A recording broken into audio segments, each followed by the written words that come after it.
साथियों, दुख का विषय है हमारे भारतवर्ष के हरियाणा प्रदेश के एनसीआर के गांव अनंगपुर में जिस तरह से सदियों से बसे हुए गांव को उजाड़ने की चेष्टा की जा रही है, वो किसी भी तरीके से तर्कसंगत नहीं है, न ही न्याय संगत है।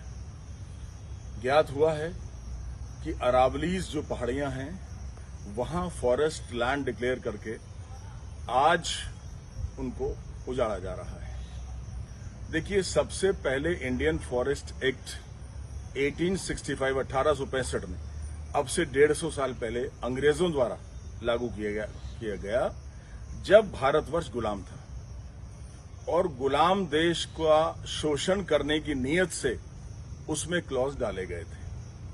उसमें कानून ये था कि जिसको भी चाहे अंग्रेज, उनकी सरकार, उस भूमि को फॉरेस्ट भूमि डिक्लेयर कर सकते हैं जहां भी 2-4 पेड़ हो, और उस भूमि में से जो दोहन है टिम्बरवुड का, चाहे रेल के स्लीपर्स बनाने के लिए, अन्यत्र कार्यों के लिए इस्तेमाल करने के लिए सरकार लेगी। वहां पे आना जाना बाधित हो जाएगा। रोजमर्रा के गांव के और जल, जंगल, जमीन, ये 3 चीजें ऐसी हैं जो मनुष्य के जीवन से जुड़ी हुई हैं, प्रकृति से जुड़ी हैं। उससे मानव को पृथक करने का षड्यंत्र था। लेकिन मैं बताना चाहूंगा कि अनंगपुर गांव एक ऐतिहासिक गांव है, आज से नहीं है। दिल्ली को जब राजा अनंगपाल तोमर ने बसाया था, तो उस समय से आप लगा लीजिए 150 साल तो कल की बात प्रतीत होती है। उस समय फॉरेस्ट एक्ट कहां था जब अनंगपुर बसा? मेरा प्रश्न सिर्फ एक है। अगर आप इसमें रिट्रोस्पेक्टिव में जाएंगे, चाहे ऑनरेबल कोर्ट का जजमेंट हो, माननीय न्यायालय के जजमेंट का हम सम्मान करते हैं, लेकिन जैसे और सम्मानित लोगों ने कहा है कि न्यायालय के समक्ष जो तथ्य आएंगे उसी पे विचार करता है, उसके अन्यत्र विचार नहीं कर पाता। तो हमारा तो समाज सेवी होने के नाते 36 कौम जो उस गांव में निवास करती हैं, पूरा समाज निवास करता है, उनके हक में हमारा कहना है कि एक बार पुनरीक्षण इस न्यायालय के जजमेंट का होना चाहिए, इस फैसले का होना चाहिए, और जनहित में इस तथ्य को संज्ञान में रखते हुए कि 1865 के इंडियन फॉरेस्ट एक्ट से पहले, उसके बाद 1927 में भी इंडियन फॉरेस्ट एक्ट बना, उसके बाद 1971 में ही बना, उसके कई बार बने फॉरेस्ट एक्ट, लेकिन सबसे पुराने पे मैं जा रहा हूं जो 150 साल पहले बना था, वो कहीं भी अधिकृत नहीं करता अनंगपुर में सरकार को कि बसे हुए लोगों को उजाड़ा जाए, गांव को उजाड़ा जाए।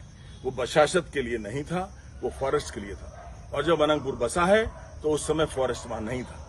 मैं किसी राजनीतिक हस्तक्षेप के लिहाज से नहीं कह रहा हूं, किसी नेता को इंगित नहीं कर रहा हूं।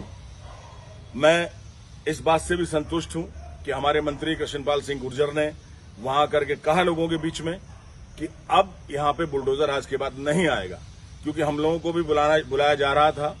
हम 2 तारीख में अनंगपुर जा रहे थे, लेकिन 2 तारीख में डेवलपमेंट हुआ तो हमने उचित नहीं समझा। मैंने कहा माहौल को खराब नहीं करना चाहिए, हमें बात को बनाना है, बिगाड़ना नहीं है। इसीलिए हम ये चाह रहे हैं कि अनंगपुर में जो उनका मौलिक अधिकार है उसका हनन न किया जाए। फॉरेस्ट एक्ट ठीक है, अपनी जगह है, लेकिन अनंगपुर फॉरेस्ट एक्ट से पुराना है, उसको उजाड़ा ना जाए। मैं अपने समस्त उत्तराखंड की ओर से, हमारा जो देवभूमि उत्तराखंड है, जो एक जहां पे फॉरेस्ट बहुत ही प्रचुर मात्रा में है, लेकिन वहां कभी ऐसा नहीं हुआ कि किसी के गांव को या घर को उजाड़ा जाए। तो इसी परिवेश में मैं उत्तराखंड की शीतल हवा की ओर से आपकी ओर भेज के ये कहना चाहूंगा, दरख्वास्त करना चाहूंगा सरकारों से भी और न्यायालय से भी कि इसमें एक बार सहानुभूति पूर्वक निर्णय लिया जाए, एक पुनरावलोकन किया जाए। जय हिंद, जय उत्तराखंड।